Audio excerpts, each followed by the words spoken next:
Hello and welcome to the latest episode of Damien's Midweek Markets, the show where I talk about what's been going on in investment markets and what to look out for in the days and weeks ahead. Now, sometimes I do this show and lots has happened in the last week. Sometimes I do this show and not much has actually happened in the sort of previous 7 days. And this week is really in the latter category. So as I make this video, we are, despite the sort of ups and downs of the markets, we are broadly where we were when I did this show last week. So that means we're bumping up towards resistance levels. If you use the FTSE 100 as a broad measure, we are still around the 7,000 level.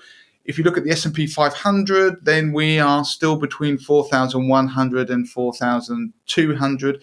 Over the last week, we've seen the Dow Jones gain about 1%, but we've actually seen the Nasdaq 100 gain about 2%. So what we've seen is, despite really the headline numbers not changing much, because the market is in a period of reflection, it's waiting to see what happens, what the drivers will be in markets, particularly concerning inflation.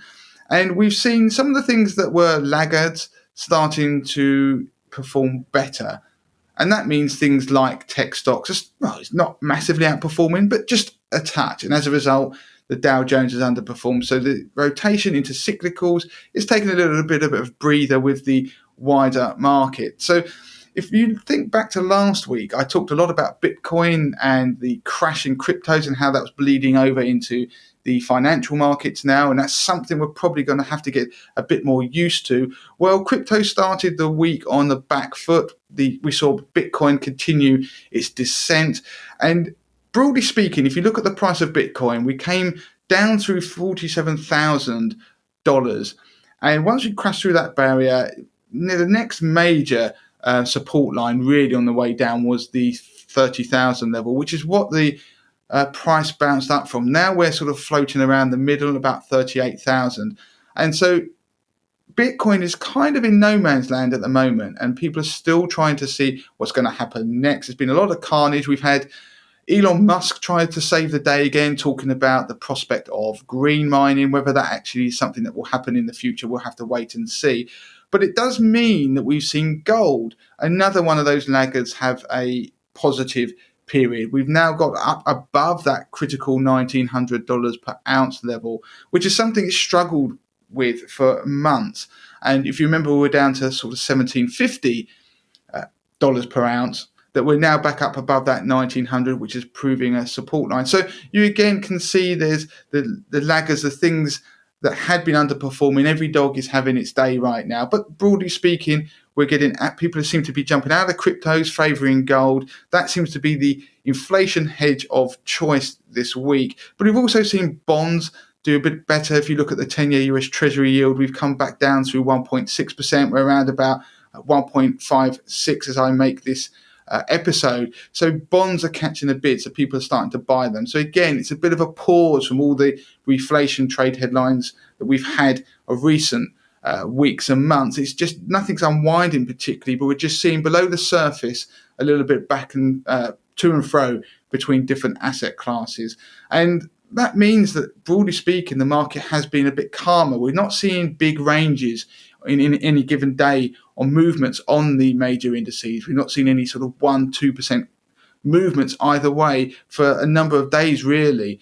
And it means that the VIX, the fear index, which is the measure of basically future expected volatility on the S&P 500, has dropped down to around about 19. So that's below the long-term average. That means markets are pretty sanguine, pretty calm at the moment. Of course, that can always change in an instant. The VXN, which is the Nasdaq 100's equivalent, that's down to around about 23. So again, fear is starting to seep out of the market. Investors are seemingly more confident.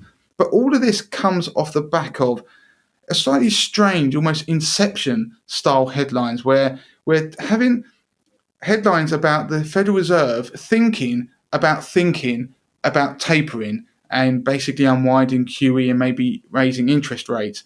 Now, that came from the minutes of the previous meeting that were released, and that seems, like I say, almost an inception, thinking about thinking. But it wasn't enough to spook the markets, which was quite interesting. So the market hasn't pulled back. It's still in the US hovering towards those all-time highs. But again, like I said, beneath the surface, there are things that people might want to start watching. If you look at US small caps, for example, there are early signs of weakness in US small caps. And sometimes that can perhaps be an indicator or a warning sign of things to come in the wider market, something we'll have to keep an eye on. It's that thing I talk about, breadth. So that means whether fewer and fewer stocks are actually leading the charge, that means that the rally can actually start to weaken and possibly unwind. We're not there yet, but there are some early signs. Now, in tech stocks, despite tech stocks in the US doing particularly well, if you look across to the Korean Kospi, that is very tech focused, and we've seen some weakness in that in the last sort of days and weeks. So that can also be a leading indicator into what could happen in US technology stocks. So we don't want to get too ahead of ourselves with the sort of almost a small rebound we've seen in the growth stocks in the US. So overall, breadth is something to keep an eye on. Interestingly, in the UK, breadth has been pretty good, and the markets are still trying to push through that key 7,100 level on the FTSE 100. And UK small caps have also been doing particularly well. But as I say, nothing major is happening. We're just sort of sitting in a kind of a calm period. Is it a calm before a storm? We'll have to wait and see. I mean, Europe as well is showing some good signs of breadth. So the uptrend in stocks is still there. It is looking a bit tired, but like I say, it's still there. Bonds have caught a bid. They've not continued to fall. So we're kind of seeing what's going to happen next. And I think next month, when we start getting the next meeting with the Federal Reserve, I think people will be watching very closely. And also in the coming week, we're going to get more inflation data as well. And I think that could dictate a lot of what could happen in the coming weeks ahead, particularly whether the reflation trade gets another leg higher. Because if you look at the commodities, again, commodities have taken a bit of a pause. So at the moment, we're trying to see what happens next. If you look at the pound, I might as well mention that before I close the show. The pound is still in those lofty levels at $1.4.